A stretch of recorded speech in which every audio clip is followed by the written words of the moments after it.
pulmonar, ¿no es cierto? La que tiene sangre venosa y el retorno, la que tiene por arteria pulmonar.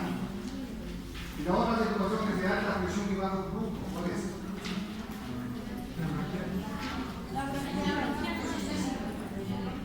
Que es la circulación. Que es la circulación nuclear. Son dos tipos de problemas que nosotros tenemos. Ok. Luego vamos a hablar de zona de flujo. ¿Cuál es la zona de flujo 1?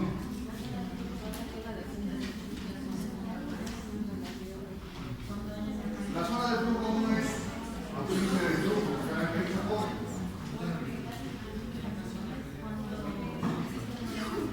así, presenta situación normal y se da en qué características son las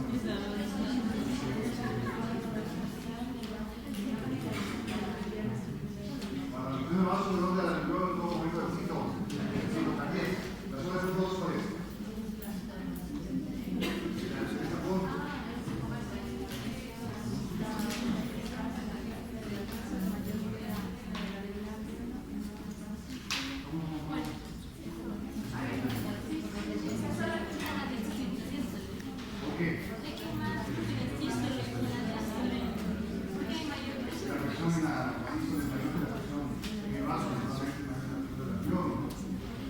¿Y la zona de flujo 3? Es continuo. En la zona de flujo continuo se caracteriza por Porque es continua la presión y el tamaño de la presión del vaso Es mayor que la ok, ¿cuál es la presión de la arteria pulmonar? 25,8. 25,8 y la presión capilar pulmonar, ¿qué puede ser? ¿Vale? Es cierto, no es un número de dinámica capilar. Pasaba ya si no aprovecharon esta prueba ya. Difícil que no puedan. Ok, ¿qué más? El edema pulmonar. El edema pulmonar. ¿Cuál es el factor de descubrimiento para el edema? 21. 21, ¿no es cierto? Es decir, de los 7 debe subir a 28, son 21 milímetros de mercurio. ¿Por qué tenemos un factor de descubrimiento para el edema? Gracias a la acción de quién. De los vasos linfáticos. Los vasos linfáticos, ¿no es cierto? Porque yo tengo una tasa de filtración de ¿cuánto? Milímetros.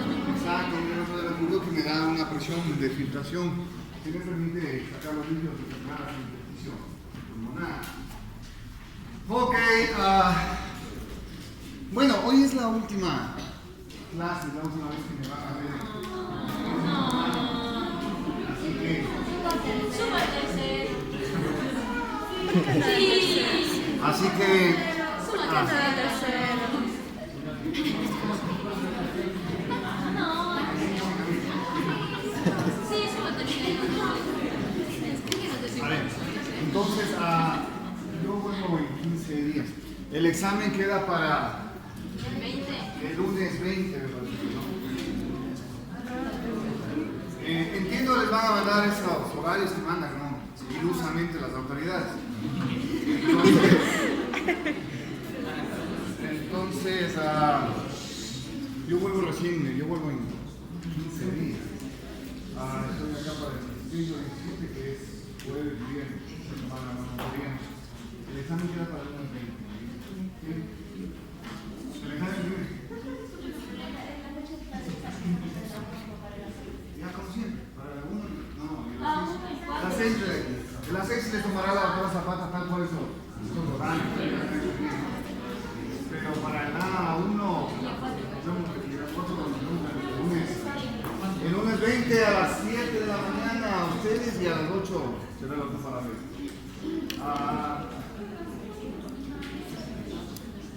Yo califico esta última prueba, yo tengo que hecho el promedio de pruebas, ¿no? Califico esta prueba que subirá a 0.001 al promedio de esa prueba, de pruebas que tiene.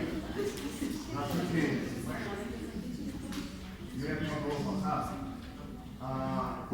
Como los chicos de la serie, yo necesito que ustedes puedan revisar sus notas de actividad complementaria, como es lógico y justo con ustedes. Eso lo podríamos hacer el mismo lunes, el lunes 20, un ratito a las 9 de la mañana, creo que será más o menos. Dime. Nosotros digamos el examen Y no se podría hacer la revisión de complementarias antes de la no estoy de acuerdo.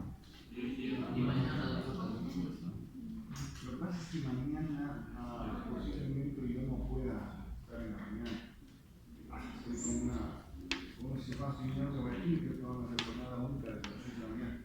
Si es que yo pudiese mañana, 7 de la mañana, podría dar esa hora, pero no es seguro.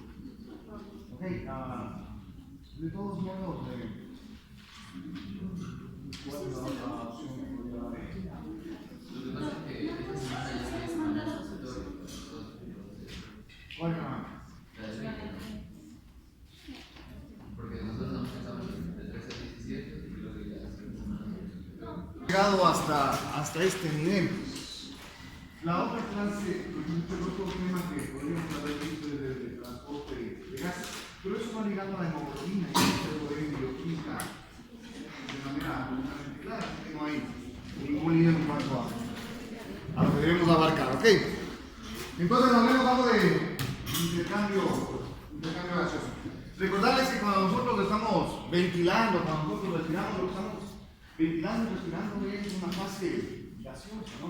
Y un gas tiene una presión determinada, aunque nosotros no lo veamos, este aire tiene una presión determinada. Cuando jugamos fútbol y pateamos la pelota, esa pelota va en contra de esa presión de gas atmosférico a esa altura. Pero si vamos en la costa, esa presión a nivel de la costa es mucho mayor. Es decir, que mientras más cercanos a la altura del mar estamos, la presión atmosférica es mayor. Por eso que en las ciudades cercanas al mar la pelota gira mejor, ¿no?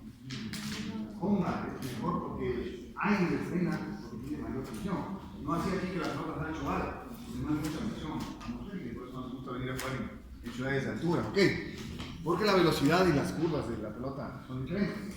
Ahora bien, cuando hablamos de las presiones del gas, recordarles simplemente que la presión de cualquier gas no es más el resultado de sus presiones parciales, ¿no? Y recordarles también que cuando hablamos de una fase gaseosa, esta fase gaseosa se mueve por los gases se mueven por difusión, eso quiere decir.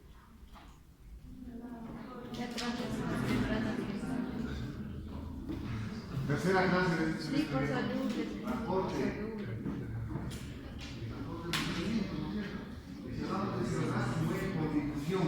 Estamos hablando de eso. ¿Qué es la presión? ¿Qué es la presión?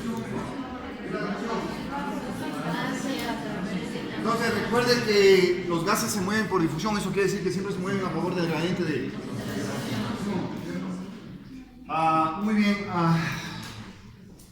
Si hablamos de la presión de gas, nosotros tendremos que hablar de la presión atmosférica, ¿no es cierto? Que es la que nos compete cuando hablamos de fisiología respiratoria. Y la presión atmosférica naturalmente no será más que el resultado de sus presiones parciales en relación a los gases que forman la presión total de la atmósfera. Por cierto, ¿cuáles son sus gases? Entonces estamos hablando del oxígeno, del nitrógeno y de otros gases. Muy bien. Recordarles nuevamente que el 100% de la presión de un gas no es más que el resultado de sus presiones parciales. Ok, volvemos a la escuela, ¿no es cierto? Entonces, señorita, la presión del nitrógeno en el aire atmosférico es de cuánto?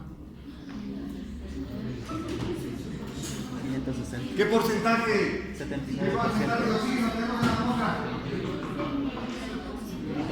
79% nitrógeno. ¿Qué porcentaje de oxígeno tenemos en la atmósfera? Oxígeno 21%. 21%. ¿Se acuerdan cuando nos decían la atmósfera está constituida por... Recordarles que del 100% atmosférico, el 21% es de oxígeno y alrededor del 78.9%, prácticamente el 69% es nitrógeno y menos del 0.01 es para el resto de gases que están mezclados. 0, 2, 1 y todo esto.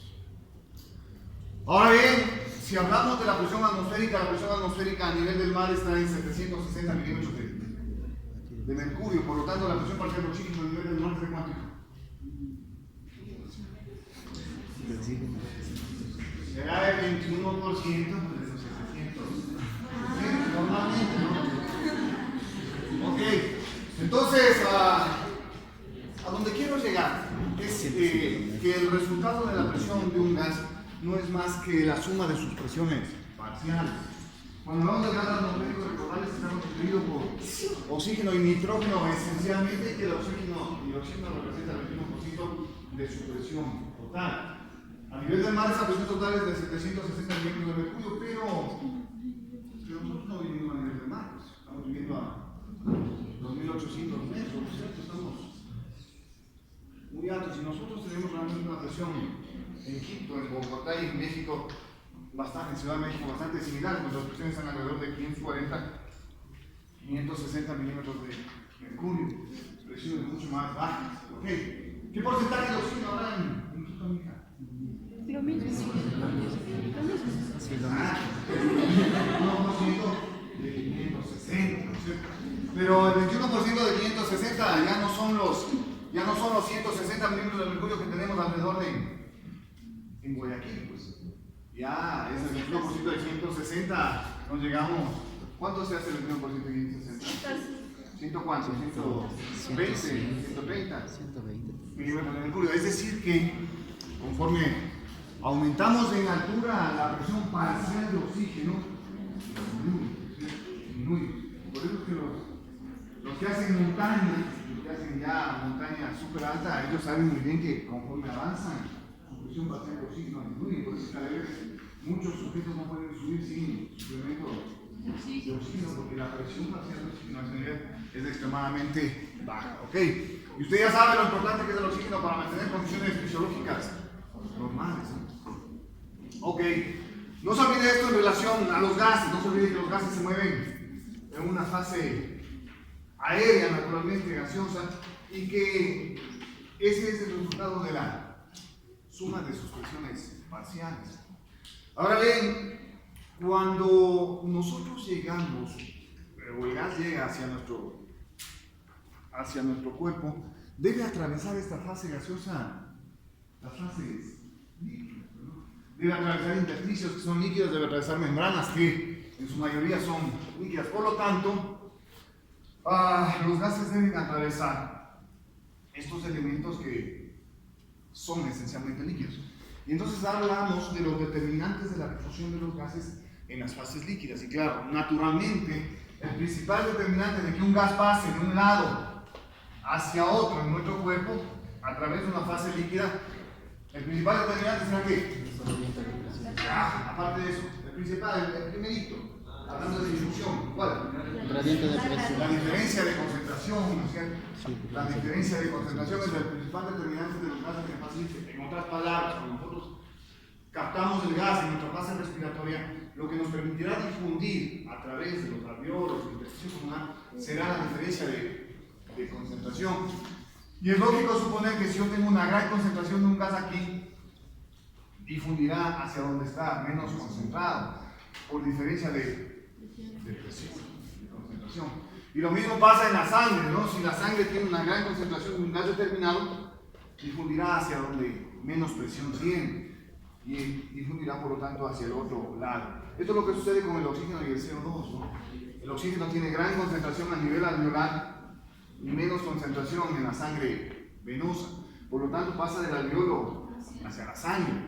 Lo contrario del CO2, que tiene gran concentración de CO2 en comparación a la concentración del alveolo, que es menos, por lo tanto la diferencia de concentración se constituye en uno de los determinantes de la difusión en las fases líquidas, pero no en el único. Porque cuando hablamos de gases que deben disolverse en estas fases líquidas, la diferencia de concentración no es el único determinante de la velocidad de difusión. Entran en juego otros determinantes, como dijo su compañero, la solubilidad, uno de los principales. Esto quiere decir que mientras más soluble es un gas, en otras palabras, mientras más capaces de disolverse en las fases líquidas y atravesar, naturalmente, mientras más soluble, más fácil y mayor será su difusión. ¿Okay? Por tanto, si un gas tiene la capacidad de disolverse, es decir, es extremadamente soluble, más fácil será que pueda atravesar y mayor será la difusión en las fases líquidas. Esto es lo que pasa, por ejemplo, con el CO2. El CO2 es extremadamente soluble, y eso hace que la velocidad de difusión a través de una membrana siempre sea mucho más rápida y más alta que, por ejemplo, el oxígeno. Es 20 veces más soluble que el oxígeno y por lo tanto 20 veces más fácil su difusión a través de las fases. ¿Ok? Es tan rápida su difusión en relación a su solubilidad que es incluso muy difícil medir la capacidad de difusión del CO2. Y hay que hacer pruebas matemáticas indirectas para calcular la difusión de gases de CO2 a través de las membranas. ¿Okay? Eso en relación a la solubilidad. Pero la solubilidad y la diferencia de concentración no constituyen las únicas. Tenemos otros determinantes, por ejemplo, el área, por ejemplo, la distancia, el tamaño molecular y la temperatura. Esos son los determinantes de la difusión de los gases en las fases líquidas. ¿Okay? Cuando hablamos de área, estamos hablando de cuál es el área por la que tiene que difundir un gas. Y entonces es fácil entender que si yo tengo esta área, pues difundirán, yo que sé, hablemos de 5 moléculas. Pero si el área disminuye, el área de difusión disminuye, a través de esta área ya no difunden 5 moléculas, apenas lo hacen 3. Por tanto, a mayor área, Mayor difusión. mayor será la difusión. Esto se ve mucho cuando hacemos lobotomías, ¿no? Es decir, tenemos un niño con una neumonía y la neumonía es una necrosis del pulmón y entonces hay que sacar parte de ese pulmón, hacer una lobotomía. Cuando nosotros retiramos parte del pulmón, estamos eliminando áreas de intercambio gaseoso. Por lo tanto, ese paciente tendrá disminuida el área de difusión, por lo tanto, menor capacidad de captación de oxígeno va a tener. ¿Ok? Entonces, naturalmente, como les he mencionado, mientras más haya, mayor será la difusión. La distancia. A ver, una cosa es que yo pueda difundir en esta distancia, en una fase líquida, y otra que nosotros necesitemos difundir. Esta distancia de la misma membrana. Lógico es suponer que si yo tengo mayor distancia de trayecto, menor será la difusión.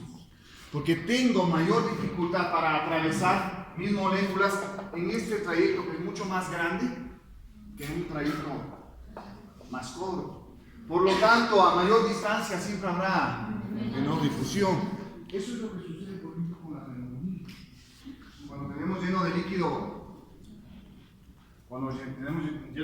toda nuestra membrana alveolo-capilar, esta área de difusión aumenta mucho y entonces se hace mucho más difícil la difusión de los gases en esas situaciones. El edema causa naturalmente un alargamiento en la distancia a difundir de los gases, porque se llena de líquido los intersticios. Y entonces, claro, mucho más difícil que puedan atravesar los gases a través de la membrana alveolo-capilar. Por tanto, naturalmente, a mayor distancia, menor será la difusión. ¿Ok? En relación al tamaño molecular, es lógico suponer que si yo tengo una molécula grande y una molécula con un peso molecular menor, ¿cuál difunde más rápido? Pequeño. La pequeña, ¿no es cierto? La pequeña siempre tiene una difusión mayor. Por lo tanto, a mayor peso molecular del gas, menor será la difusión. Esos son los determinantes de la difusión de los gases.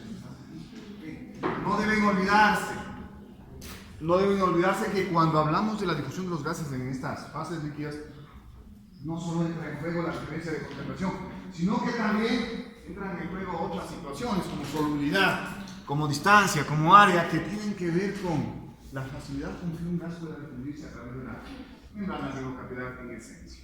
¿Ok? La temperatura normalmente es una constante, ¿no? ¿Cuánto es la temperatura del cuerpo? 27, ya están hablando de hipotermia. Y entonces se mantiene constante alrededor de los 37 grados centígrados. Pero cuando aumenta la temperatura, aumenta el movimiento cinético de las moléculas. Es decir, es como si cogieran velocidad a las moléculas cuando aumentamos la temperatura. Por lo tanto, mayor difusión. Por eso cuando tenemos fiebre siempre estamos hiperventilando, siempre. Y el niño hiperventila, usted vean el niño que se con fiebre y está respirando muchas veces. ¿Por qué? Porque hay un aumento en el metabolismo y aumento en el movimiento cinético molecular. De manera que a mayor temperatura, mayor difusión de gases también. ¿Ok? O lo contrario, cuando disminuye la temperatura, y con difusión también vamos a tener. ¿Ok? Muy bien, señores, esto es los determinantes de la difusión en las fases líquidas. Al final de ese capítulo, Galton vuelve a hablar de esto, pero ya no habla de las fases líquidas, sino que habla de la difusión de los gases en la membrana respiratoria. Y habla de los mismos determinantes que habla al inicio del capítulo. Y habla, por lo tanto, de que para que atraviese la membrana respiratoria un gas necesita diferencia de concentración, pero adicionalmente necesita solubilidad, área, distancia, como determinantes para la difusión de los gases en la membrana respiratoria. Les digo esto para no volver a repetir la clase. ¿Ok?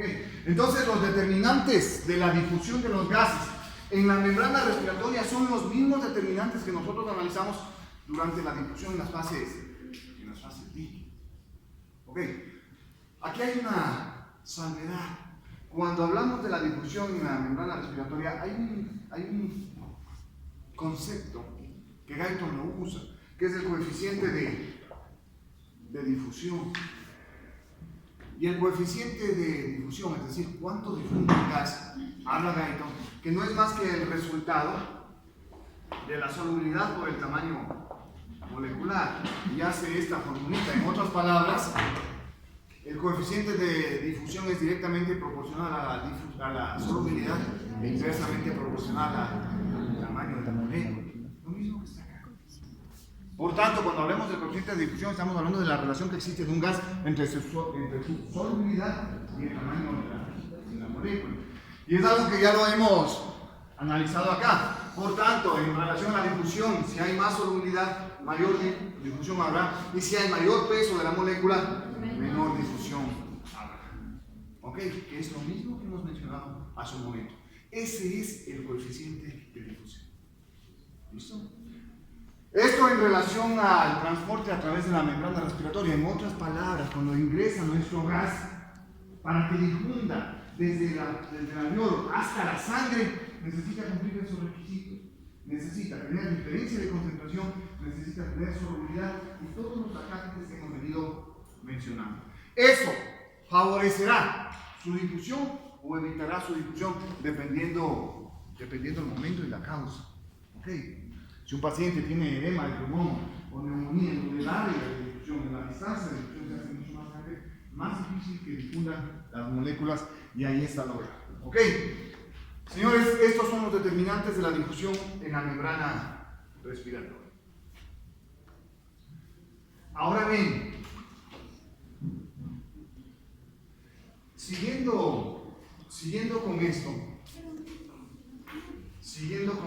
de los gases y todo está ahí, Galton comienza a dividir y a hablar de la concentración de oxígeno y CO2 en el alveolo, y luego habla de la concentración de oxígeno y CO2 en el aire expirado, y luego en otros párrafos habla de la concentración de oxígeno y de CO2 en el aire atmosférico, y así sucesivamente. Pero nosotros eso lo podemos resumir si hacemos un cuadrito en relación a la concentración de oxígeno y la concentración de CO2 en los diferentes niveles de aire que nosotros tenemos cuando hablamos de fisiología respiratoria.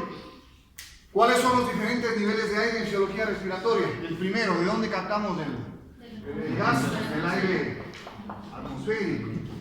Pero inmediatamente que ingresa a nuestra vía respiratoria, este aire atmosférico cambia y se denomina. ¿Qué pasa? Les cambio la pregunta. ¿Qué pasa cuando este gas ingresa a la vía respiratoria? ¿Qué sucede? Se humedece. Exactamente, se humedece. ¿Se humedece? ¿Por qué se humedece? ¿Por qué se humedece, viejo? La presión del vapor. Por la presión de vapor de agua. agua, ¿no es cierto? Recuerde usted que nosotros tenemos presión de vapor de agua, es decir, la glucosa está evaporando agua y entonces eso nos da una presión que es la presión de vapor de agua y esencialmente eso humidifica el aire. Por lo tanto, el otro aire que nosotros tenemos, que es aire de espacio muerto, que es aire humidificado, ¿no? Que es el aire húmedo. Pero ese aire húmedo en última instancia va a llegar hacia donde queremos, que es a las zonas alveolares. Y el otro aire que tenemos, por lo tanto, es el aire alveolar, cuando analizamos fisiología respiratoria. Y finalmente tenemos el aire expirar, que es el que nosotros sacamos durante la expiración. Estos son los diferentes tipos de aire que nosotros podemos analizar. Ahora bien, Guyton, como les digo, les divide cada uno de estos en su estudio, ¿no? Y habla de las concentraciones de oxígeno en el alveolo, y habla de las concentraciones de CO2 en el aire expirado, y así sucesivamente. Aquí lo vamos a resumir de una manera bastante didáctica, para que como ustedes vean, no se hagan bien. Muy bien, y entonces lo vamos a hacer con flechas, ¿no? Y entonces la flechita, naturalmente amplia, determina que la concentración de oxígeno en el aire atmosférico es alta, extremadamente alta, y la concentración de CO2 en el aire atmosférico es casi nula, ¿no? Casi nula, menos. ¿Sí ven, no? Así hay diferencia, ¿no? Entre una flechota y una flechita. En relación a concentraciones, me refiero. Ok. Si esta es la concentración de oxígeno en el aire atmosférico y esta es la de CO2 en el aire atmosférico, ¿qué pasa cuando llegamos acá, al aire húmedo?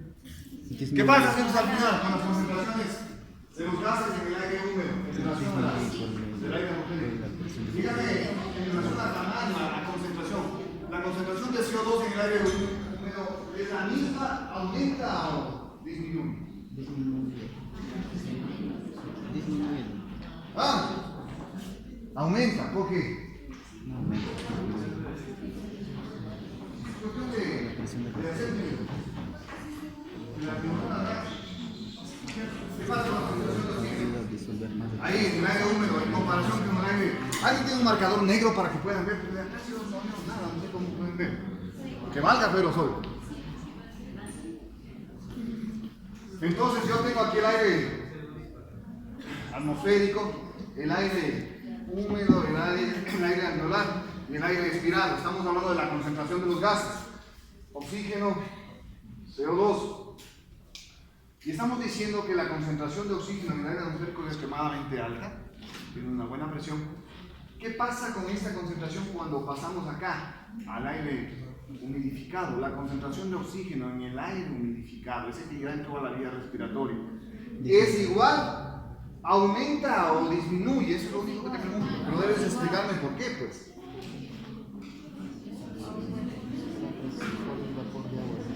Disminuye, o sea que la Señorita, ¿qué será? Sí, algo así. No sé, tú dime. ¿Por qué? como algo así. Una confunción. ¿Qué pasa si es una Para el determinante.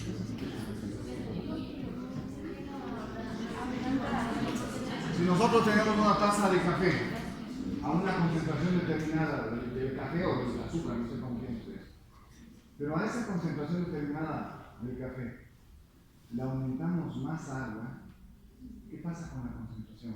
Disminuye. Si aquí, y es facilito reflexionar, ¿no es cierto? Si aquí yo tengo una concentración de gases, ingreso a la vía respiratoria y lo mezclo con más gases, porque el vapor de agua es otro gas. ¿Qué pasa con la concentración de oxígeno, por tanto? Disminuye. Exactamente, eso es. Disminuye. Mire cómo disminuye la concentración, es decir, la flechita se hace más pequeña. Y la concentración de CO2 sigue siendo insignificante, ¿no? Aquí sigue siendo insignificante. Muy bien. Y llegamos al alveolo, ¿eh? Les voy a dibujar el alveolo para que ustedes mismos me puedan contestar. Y este es nuestro alveolo.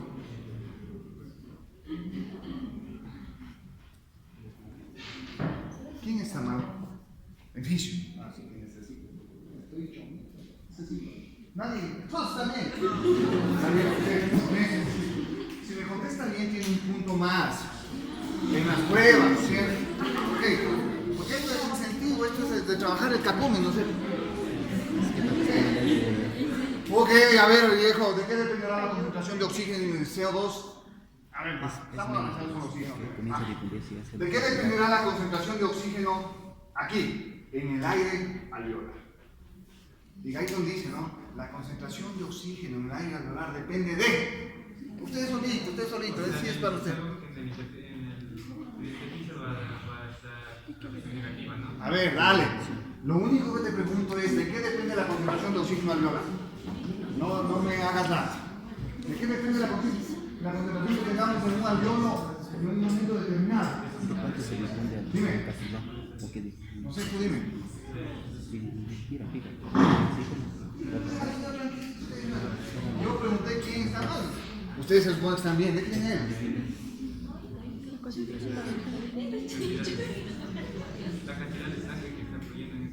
La cantidad de sangre que está fluyendo en ese momento.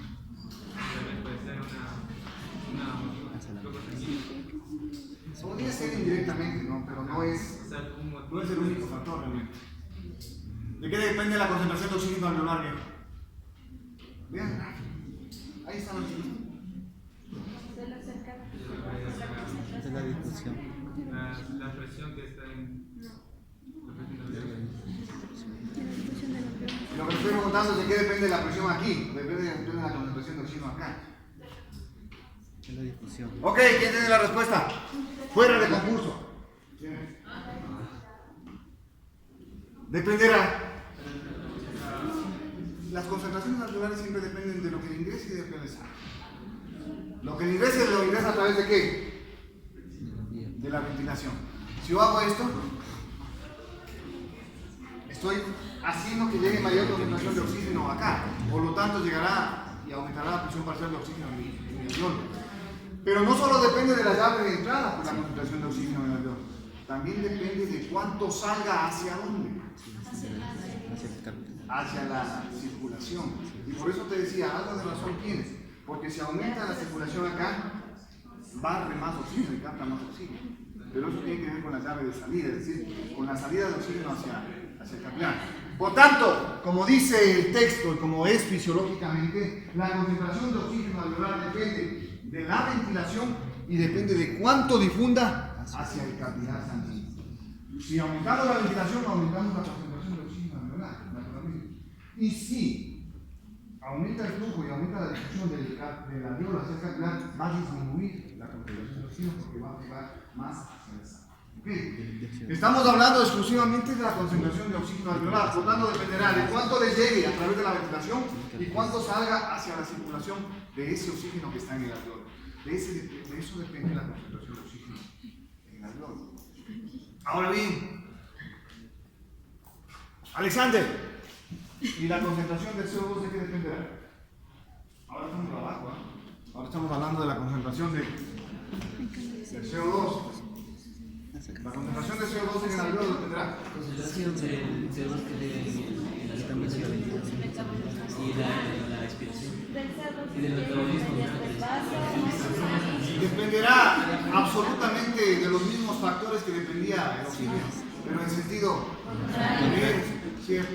Exacto, facilito ya entendía. Entonces dependerá el CO2 en el alveolo, su concentración dependerá de cuánto le llegue del capilar hacia el alveolo y de cuánto ventilemos. Porque cuando yo ventilo, cierto que estoy captando oxígeno, pero también estoy eliminando ¿qué? Por lo tanto, en mi hiperventilación yo elimino muchísimo. Por eso cuando un paciente está hiperventilando, va a disminuir la concentración de CO2 en el cuerpo. Y eso nos puede producir alcalosis respiratoria. ¿Okay? Porque estamos eliminando un ácido, entonces el cuerpo queda alcalino, ¿no es cierto? Entonces hacemos alcalosis respiratoria, en hiperventilación.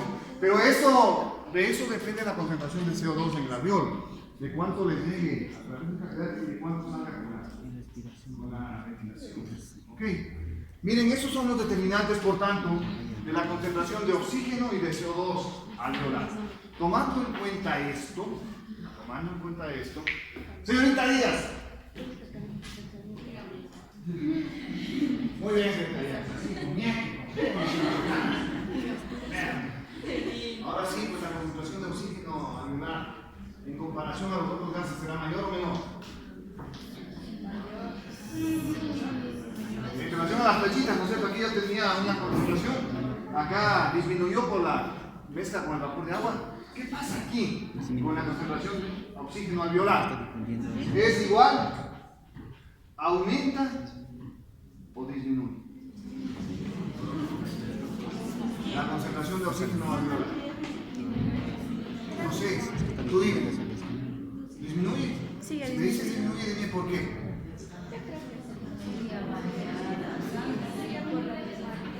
difundiendo esa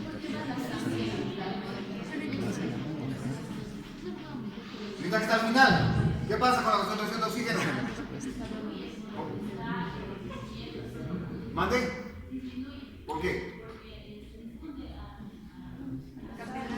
Pero por supuesto, pues, ¿no es cierto? Sí. Llegamos con una concentración de aire húmedo al alveolo, pero inmediatamente del alveolo, ese oxígeno va a pasar ¿a dónde? Al vaso. Por lo tanto, la concentración de oxígeno en el alveolo va a ser menor que la concentración de oxígeno, en el aire húmedo, ¿no? Porque tengo yo oxígeno que se está difundiendo hacia la sangre y eso disminuye su concentración. Okay, necesariamente. Y aquí, en relación a la concentración de CO2 alveolar, ¿qué pasa? Ah, cierto. Ahora ya no tengo estas ínfimas cantidades. Ahora yo ya tengo una concentración importante, ¿no? Alrededor de 40-45 milímetros de mercurio de presión de CO2 alveolar. Normalmente tenemos. ¿Ok? Mire entonces usted, ¿y por qué tiene ahora ya una concentración de oxígeno de CO2 alveolar? Porque está saliendo de la sangre hacia el alveolo. ¿Listo? Mire entonces usted cómo hemos ido variando las concentraciones de oxígeno y de CO2 en los diferentes niveles de aire. No se olvide que yo tengo una importante concentración de oxígeno en el aire atmosférico, pero que esta disminuye en el aire húmedo porque se mezcla con el vapor de agua. Y disminuye aún más en el alveolo. ¿Por qué? Porque el oxígeno está difundiendo hacia la sangre y eso me disminuye mi concentración de oxígeno alveolar. ¿Ok? En el CO2, ínfimas concentraciones en el aire atmosférico y en el aire húmedo, pero una importante concentración ya en el aire atmosférico porque proviene ese CO2 de la sangre venosa que es rica en CO2 y por lo tanto difunde hacia el alveolo. ¿Okay? ¿Quién está mal en fisiología? Señorita, el primerito es. Igualmente, usted tiene un punto más. Un punto más en el promedio de pruebas, es decir, saca un punto en esas pruebas. No le va a ayudar en los 0.10 o 0.20, puede ser lo que le salga el semestre. Aire expirado. ¿Cuáles son las características del aire expirado en relación a la concentración de oxígeno y de CO2? Aumenta la de CO2. Ya, entonces ahí, vamos otra vez, dime. Aumenta el CO2 porque está. Aumenta el CO2. Ya, ¿qué más? Porque se mezcla. Pero estamos hablando en relación a la comparación de los otros gases, ¿no? De los otros niveles. ¿Qué pasa con la concentración de CO2? Me dices que aumenta. Te pongo que aumenta. Ya. ¿Y el oxígeno? Disminuye aún más que la concentración de oxígeno alveolar. En el aire expirado, disminuye. ¿Ok? No es así. No. No es así. No, de ninguna manera. Aire expirado. Dale. Concentración de oxígeno y CO2 en el aire expirado. ¿Cuáles son las características? Dióxido de carbono. Porque está mezclándose con buenas cantidades de dióxido de carbono. Mira. Por la vía aérea superior. Esa concentración. ¿Qué características es? Aire expirado. Es que ahí está la clave. Lo que te acabo de hacer está la clave. ¿Cuál es la concentración de oxígeno y de CO2 en el aire expirado? Es la misma que la del inicio. Es la misma que la del inicio. Es igual. Es igual. Es igual. ¿Qué maletas son? El aire expirado tiene dos características realmente. ¿Qué es lo primero que sale cuando expiramos? El aire. Exacto, el aire del espacio muerto. Es lo primerito. Por lo tanto, en la primera parte de la expiración nosotros tenemos las características de aire humidificado, que es el aire del espacio muerto. ¿Cuál es la característica del aire humidificado? Una gran concentración de ¿qué? De oxígeno y nada de CO2. Pero al final de la expiración, yo saco aire alveolar. Al final de la expiración, las características del aire expirado es que sea aire alveolar. El aire alveolar ya tiene otras características, ¿no es cierto? Tiene menos oxígeno y tiene más CO2. Esa era la respuesta correcta. ¿Okay? Simplemente recordar que lo que primero expiramos es aire humidificado, por lo tanto tiene características de aire humidificado, el aire que expiramos en el primer momento. Pero al final de la expiración yo lo que estoy midiendo es aire alveolar, con características de aire alveolar. ¿Okay? De manera que en una espirometría, cuando yo quiero medir concentraciones de CO2 y oxígeno alveolar, ¿en qué momento debo tomar la muestra? Al final de la expiración. Cuando usted quiere analizar aire alveolar, Al debe final de la tomar la muestra expiración. al final de qué? La expiración forzada. Okay. Eso en relación a eso. Listo, señores, esto es los diferentes niveles de aire y la concentración relativa de oxígeno y de CO2. Ahora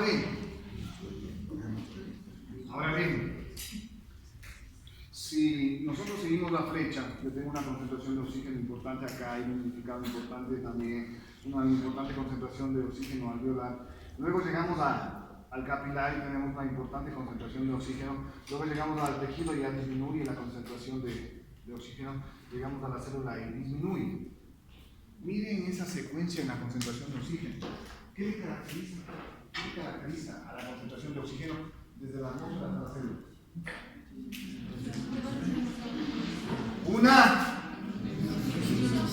Una disminución en la concentración de oxígeno. Atenderá que esto no está en gaita. Una disminución en la concentración de oxígeno. Eso es lo que caracteriza desde el aire atmosférico hasta cuando llega a las células. Esta caída progresiva en la concentración de oxígeno es lo que se conoce como la cascada del oxígeno. Esa es la cascada del oxígeno. En fisiología respiratoria, la cascada del oxígeno es el descenso progresivo en la concentración de oxígeno desde el aire atmosférico hasta la célula. Y que se caracteriza, ¿por qué? Porque en la atmósfera yo tengo 159 milímetros de presión, en el aire húmedo 149, en el aire alveolar 104, cuando llego a la célula, al capilar en 90, cuando llego al tejido está alrededor de 45, cuando estamos en el interior de la célula alrededor de 35 y 40 milímetros de mercurio de presión.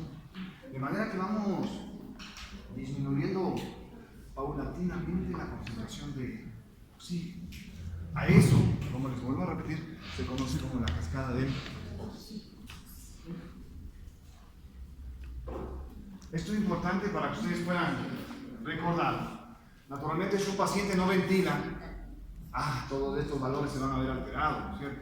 Y llegamos a tener hipoxia en la sangre, y luego alteraciones en la concentración de oxígeno tisular y celular también. ¿Okay? Entonces, ojo con todo eso. Esos son los aires y sus diferentes niveles. Luego, vuelve Newton a retomar lo que les había mencionado hace un momento, que es la membrana respiratoria. La membrana respiratoria tiene estas estructuras, ¿no? Algo así. Aquí está el epitelio, aquí está el endotelio, el intersticio. Y tapizando todo esto, tengo aquí en la fase aérea el surfactante pulmonar, y acá yo tengo un glóbulo rojo. Fácil. Esa es la membrana respiratoria. Antiguamente a la membrana respiratoria se le conocía como la membrana alveolo-capilar. Y aunque tiene varias estructuras, realmente el diámetro de la membrana alveolo-capilar llega a 0.6 micras, es decir, es extremadamente pequeña. La distancia la tienen que atravesar los gases realmente. Ojo con lo que les había dicho, ¿no? Estos gases, el oxígeno que viene por acá, o el CO2 que viene cargado acá, necesitan difundir a través de estas estructuras, ¿no?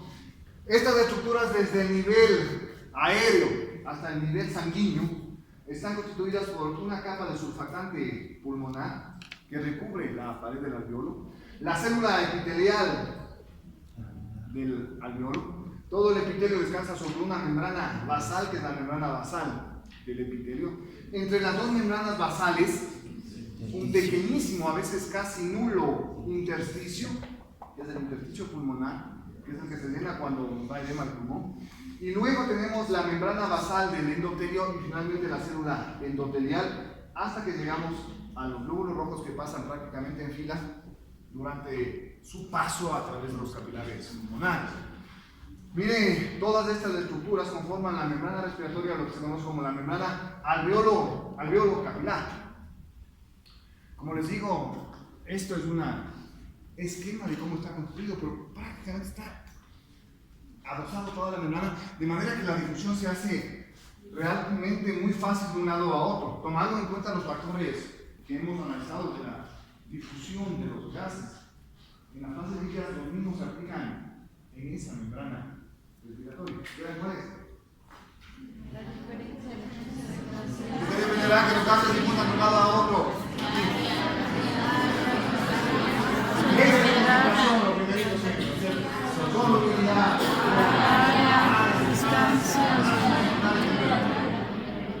¿Qué? Esos mismos determinantes son los que tienen que ver con la difusión de los gases a este nivel. La diferencia de concentración hace que el oxígeno punta del alveolo hacia la sangre, y de la sangre el CO2 sale hacia el alveolo.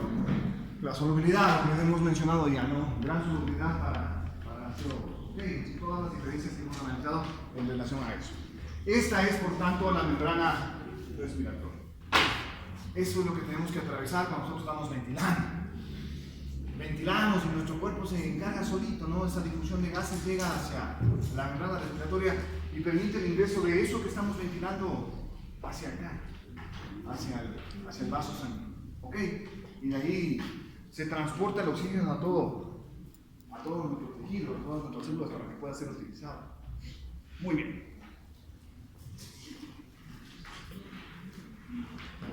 Y vamos a la parte más complicada de este capítulo, que es la parte final. Hemos ya analizado cómo ventilamos, hemos analizado cómo difundimos, cuáles son los factores que nos ayudan a la difusión, por dónde difundimos, que es la membrana respiratoria que acabamos de ver. Pero es importante también recordarles lo siguiente. Lo que se conoce como las relaciones ventilación, perfusión. Y aquí es importante recordar lo siguiente: yo tengo un alveolo, dos alveolos, tres alveolos, y como usted recordará, cada alveolo junto a su capilar. ¿Ok?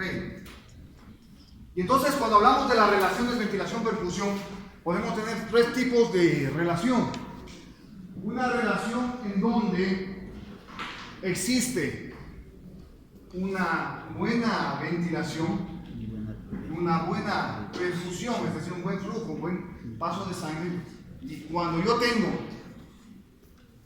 ventilación normal y perfusión normal, que es lo mismo que flujo, estamos hablando de que la relación BQ es normal. Aquí es una BQ normal, una relación de ventilación y perfusión normal. Puede suceder que yo no tenga una buena ventilación, que tenga una nula ventilación o ausencia de ventilación. Y algo de perfusión podría haber. Cuando yo tengo ausencia de ventilación, la relación BQ se la conoce como menor de lo normal, o lo que es lo mismo. Estamos hablando de la relación BQ, 0, o menor de lo normal, porque es menor de lo normal, es decir, no tenemos una adecuada ventilación. Entonces, este es BQ 0.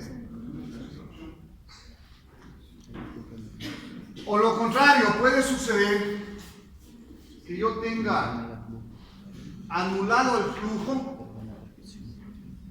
pero sí tenga una buena ventilación.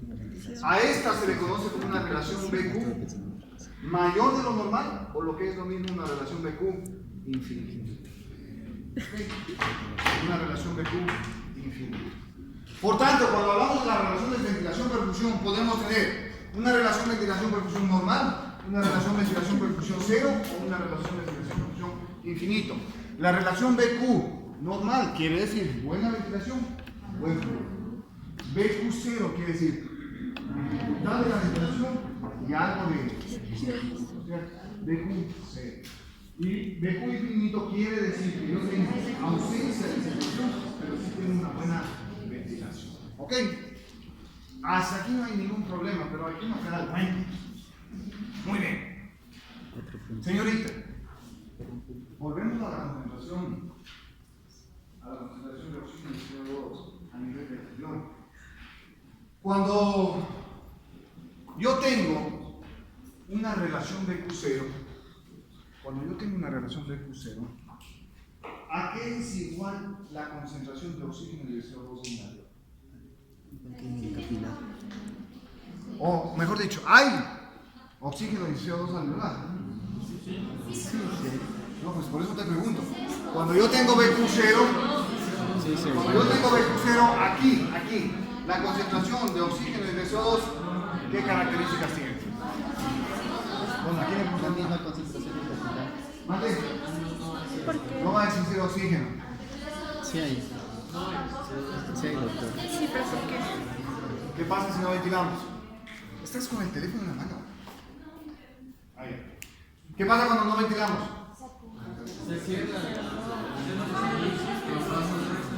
No hay acumulación de... No. Olvídese.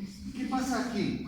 Aquí es igual la concentración de gases de oxígeno y de CO2 cuando BQ es 0, es decir, cuando no tengo una buena ventilación. ¿Tengo concentración de gases acá o no? Sí. Las concentraciones igual de capilar y del alveolo. La concentración de CO2 y de CO2 y oxígeno alveolar, cuando la relación BQ es 0, es igual a qué? La de capilar. Sí. ¿Es igual a qué? Porque se mezclan con la tiene la de oxígeno y de... David, ¿es igual a qué? ¿Ah? Es que no está bien el fútbol, entonces se queda cascado. Entonces las concentraciones iguales en el capilar. Si yo no tengo ventilación, Sí. si yo no tengo ventilación y tengo BQ0, por tanto, ¿quién es el único capaz de abastecer al alveolo de gases? El capilar. El capilar. La sangre del capilar. Por lo tanto, Las concentraciones la concentración de oxígeno y de CO2, como bien lo dice el texto, cuando la BQ es 0, es igual a la concentración de gases en la sangre venosa. ¿Y la sangre venosa tiene concentración de oxígeno? Claro que sí. Tiene una importante, alrededor de 40 minutos de mercurio de concentración de oxígeno en la sangre venosa.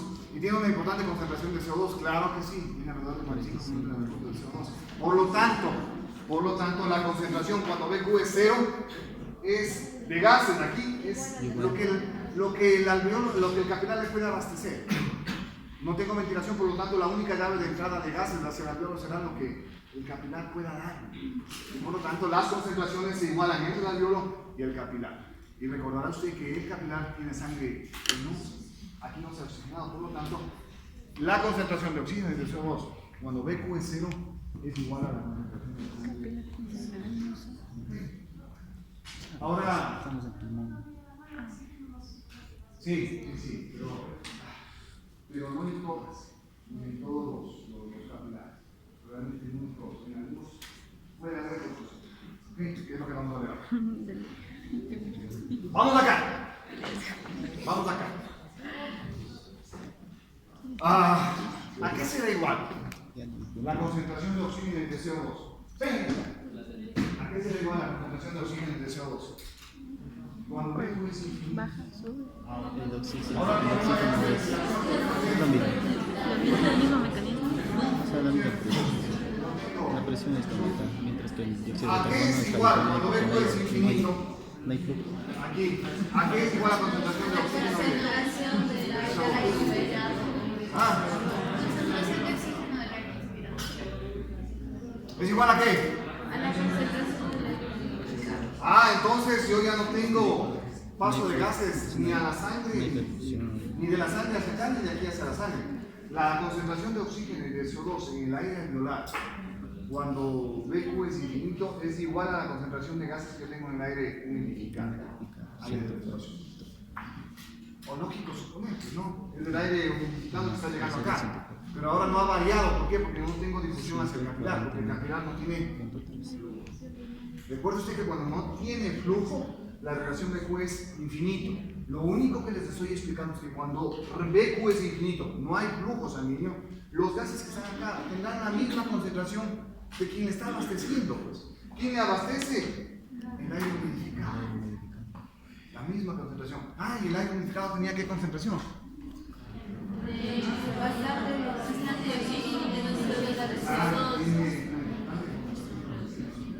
alrededor de 149 milímetros de mercurio de oxígeno tendrá este algo.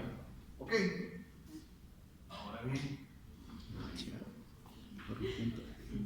cuando yo tengo BQ0, se da un hecho fisiopatológico. ¿Cuál es mi caso? Exactamente. Cuando yo tengo BQ0, el hecho fisiológico que se da es que algo de sangre que pase por aquí no se va a oxigenar y se van a formar cortocircuitos fisiológicos. En algunos vasos tendremos vasoconstricción hipóxica, sí, en algunos, no en todos, pero no en todos. En algunos de ellos vamos a tener pasos de sangre y por lo tanto tendremos cortocircuitos fisiológicos. Ese es el hecho fisiológico más importante y más grave cuando tenemos BQ0, que la sangre no se va a oxigenar del todo y se va a mezclar con sangre oxigenada y vamos a tener cortocircuitos fisiológicos. ¿Okay? Pero cuando yo tengo BQ infinito también se da otro hecho fisiológico. ¿Cuál es el fisiopatológico? Sería, ¿no? Porque de la fisiología se deriva una patología. El espacio muerto fisiológico. ¿Qué pasa? ¿Qué pasa? Explícame. Sí, el espacio muerto fisiológico, porque no se perfuman los vasos sanguíneos.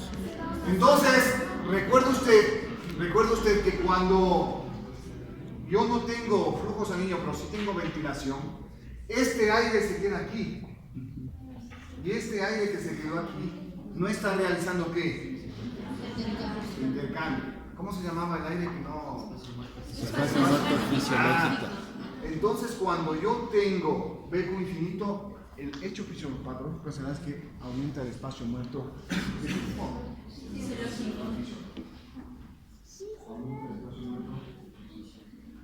Mira entonces usted cómo de lo normal hemos derivado en una relación BQ0 cuando no tengo ventilación, en donde en BQ0 las presiones se igualan a la presión de la sangre venosa y en donde el hecho característico se produce en cortocircuito fisiológico.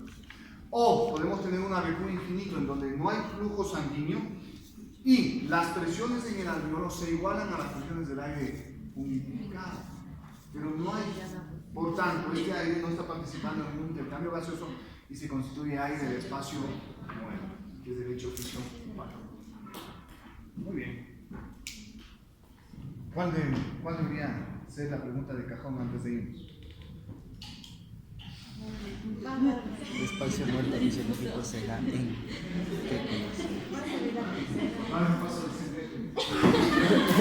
Antes de irnos, una pregunta de ver, pues, mija. En relación a esto, Esa será de la acá. Usted es lo que quiero que me pregunte. La pregunta de cajón que me deberían hacer es ¿cuándo? ¿En qué situaciones se presentan esto? ¿No es cierto? ¿En qué situaciones Okay. la concentración de... Lo primero que debo recordarles es que cuando estamos de pie o cuando estamos sentados, el mayor flujo de aire, de sangre, va hacia las bases pulmonares. Y yo tengo un gran flujo de sangre, un importantísimo flujo de sangre y algo de ventilación. Por lo tanto, en las bases pulmonares, la relación BQ tiende a ser cero. ¿Escuchará bien lo que te digo? Como tengo mayor flujo sanguíneo, en las bases pulmonares tienden a hacer relaciones BQ cero. Porque naturalmente tengo un gran flujo y a veces pues, no hay una adecuada ventilación en las bases pulmonares. Pero ¿qué sucede en los vértices pulmonares? En los vértices pulmonares, como no hay gran flujo, el flujo por aquí disminuye. Y los vértices, en cambio, tienden a hacer relaciones BQ infinitas, porque tienen menos presión sanguínea y menos flujo sanguíneo. Fisiológicamente eso pasa, ¿no? cuando analizamos un paciente, normalmente vamos a tener BQ normal, ¿no?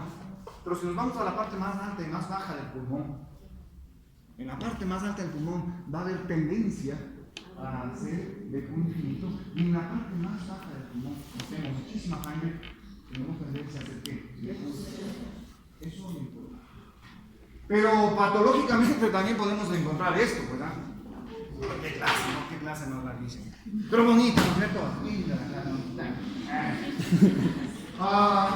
Ahora bien, podemos desarrollar esto realmente ya de una manera patológica, sin que haya las variaciones normales que podemos encontrar.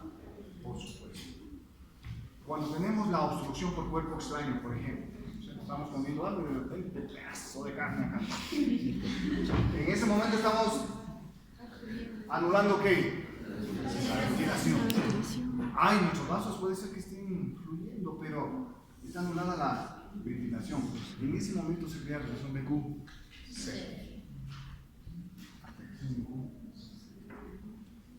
En cambio, ¿cuándo se anula la circulación pulmonar? Puede ser, pero más que en el shock hipodémico, cuando está anulada totalmente, es en el cuadro de tromboembolia pulmonar. Nosotros, expuestos, siempre expuestos, todos los días, ¿no es cierto? Entramos a una cirugía, una paciente que está tomando anticonceptivos, que tiene ya sus 42 años, y los anticonceptivos son protrombóticos, tienden a formar cuadros. Peor si le estamos sometiendo a una abdominoplastia, ¿no? Donde le hacemos un corte de la piel, la liposucción, esa grasita a las nalgas y todo el cuerpo. Pero esa cirugía es 4 horas y media, 5 horas. Una paciente que está estancada en la camilla, sin la bomba venosa, no hay retorno, las piernas están acumulando sangre y ese riesgo de la acumulación de sangre es que forme un trombo. El trombo se forma en los miembros inferiores, mientras se queda ahí, pues no nos pasa nada. Pero a veces se desprende. Cuando se desprende una parte o todo el trombo, a eso se conoce como émbolo. ¿Sí? El trombo se forma, si se migra, eso es un émbolo, por eso se llama tromboembolia. Pero como estamos en retorno venoso, yo sé fisiología, sé que el retorno venoso viene por las venas cavas, sé que desemboca en la aurícula derecha, pasa al ventrículo derecho y de ahí a la arteria pulmonar. Y como es un émbolo pequeño, pues en estos niveles no pasa nada. Pero ¿qué pasa cuando llegamos a las arteriolas más pequeñas? Ya el émbolo ya no puede pasar y obstruye la circulación y tapa la circulación, y a todo este cuadro se le conoce como tromboembolia pulmonar. Grave, gravísimo. Cuando ustedes ven las noticias y dicen, es que entró caminando, se iba a hacer una cirugía de liposucción, entró caminando, le mataron. No le mataron, nadie le mataron. Le dio una tromboembolia pulmonar. ¿Se puede evitar esto? No se puede evitar, pero sí se pueden dar las condiciones para tratar de disminuir el riesgo. ¿Okay? Entonces, por supuesto que se puede dar una alteración en la relación BQ y hacer el BQ infinito, sobre todo cuando tenemos tromboembolias pulmonares. Con una obstrucción al flujo en la circulación pulmonar y por lo tanto no hay flujo por aquí y nos quedamos con espacios muertos en los pulmones. ¿Ok? Para finalizar, y quiero que noten una cosa. Para finalizar, ¿cuánto BQ cero? ¿Cuánto BQ infinito? Las dos. Tanto BQ cero y tanto BQ infinito. En los dos casos, yo no tengo que cambio gaseoso. Y por lo tanto, las dos situaciones son peligrosas para la salud de la paciente. Las dos. ¿Ok? No se olviden nunca, cuando tengan alteraciones de las relaciones de ventilación y perfusión, es grave para la situación del paciente. Porque no se está oxigenando bien y no está eliminando adecuadamente. ¿Listo? Esto es, señores, relación ventilación-perfusión, ¿no? Cuando escuchen de la reina de belleza que se murió en quirófano y que le matamos, ustedes ya son médicos, ¿no? Casi médicos. Entiendan eso, que nosotros estamos expuestos, que siempre estamos expuestos a situaciones que no dependen de nosotros, que se formen un coágulo o un émbolo no depende de nosotros. Podemos hacer ciertas cosas para evitarlo, pero van a formarse, y no por culpa de nosotros, porque hayamos querido que eso pase. Entonces, claro, una paciente que llega caminando sale muerta porque si es que el trombo es grande y obstruye una buena parte del pulmón, no hay flujo de retorno. Nos quedamos sin recarga del músculo izquierdo. porque la sangre está estancada en las circulaciones humanas sin poder pasar. ¿Okay? Entonces es grave, ¿no? Una memoria personal es además de que perdemos intercambio gaseoso. Listo, mis amigos, para mí ha sido un verdadero gusto poder para discutir fisiología. Yo siempre les digo en la primera clase, lo único que yo sé es dos cosas. Yo sé anestesia y sé anestesia gracias a la fisiología. De resto no me pregunten, yo estoy aquí. Vengo, ¿qué será? ¿Qué va a entrar? No tengo idea. Pero fisio y anestesia. Fisio me encantó siempre. Entonces, es mi pasión, la fisio es mi vida. Y eso les vengo a transmitir a ustedes. ¿Ok? Entonces no se olviden de seguir mejorando, de seguir para adelante. Yo era como ustedes, igual que ustedes, siempre ustedes. Me iba en el bus, y en el bus hecho mierda. Mandado manos, robaron. Ni siquiera sabía cuándo me robaron. Pero uno quiere mejorar eso, ¿no es cierto? Y va mejorando. Y lo que mejora eso es la preparación académica que ustedes van teniendo. Y el esfuerzo que ustedes van dando a cada cosa que hacen. Y van pasando los semestres, ¿no es cierto? Y ya les veíamos a los que estaban en octavo semestre, no sé cuándo estaré en octavo, ya llegamos a octavo, ¿no? Y cuando estábamos en octavo, dices, ¿cuándo seré interno? Ya, no quiero estudiar, ¿no? Y llegamos al interno y estaban más cagados, los graduados y todo eso, cansadísimo, ¿no? Y luego cuando ya estás de interno, dices, ¿cuándo me gradué? Te gradúas, de repente ya estás en la rural sin tener idea del mundo. Y luego cuando estás en la rural, ya dices, ¿cuándo haré mi contrato? Y uno de repente enfrentado a los contratos, y uno va mejorando todos los días, todavía. Y se metieron en una carrera de resistencia, no de velocidad, esto es de resistencia, paso a paso. Pero todo va fluyendo bien cuando nosotros nos dedicamos, ¿no? Cuando nosotros ponemos de parte, porque en medicina nadie puede hacer, no sé si es una regla, ¿no? Nadie. Y si ustedes van a ser buenos profesionales, deben estudiar, porque también de las dos maneras se pasa, ustedes las conocen mejor que yo, que se ven mucho, ¿no? Que las fotos, que te toman el examen, que sacan el teléfono y luego lo observan. Lo que nos pasó es que tomó una foto en el resultado, mandó afuera, al otro lado. Uno dice, esa gente no es digna de estar acá. Ustedes son y deben ser dignos de estar acá. Su trasero debe estar orgulloso de estar sentado ahí. ¿Cuántos no quisieran estar sentados donde ustedes están, ¿cierto? Entonces lo único que nosotros hacemos es transmitir y formar bases para que ustedes sean buenos, que sigamos manteniendo el nivel que nosotros lo hemos tenido y lo seguimos teniendo, ¿cierto?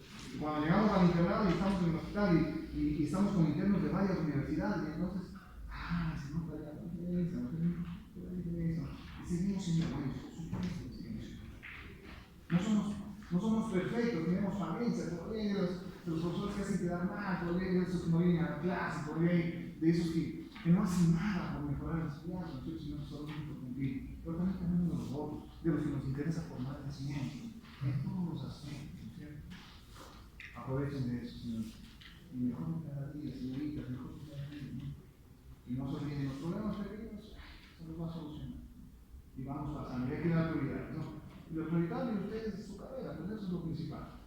Eso es lo principal. El joder, el molestar, eso lo dejamos para las vacaciones. No se digan, 3 o 4 semanas salen más. Tienen 1 mes y medio para hacerse. Ok. Pero den prioridad a las cosas, a eso me refiero. ¿Sí? No se olviden, lo prioritario es su carrera.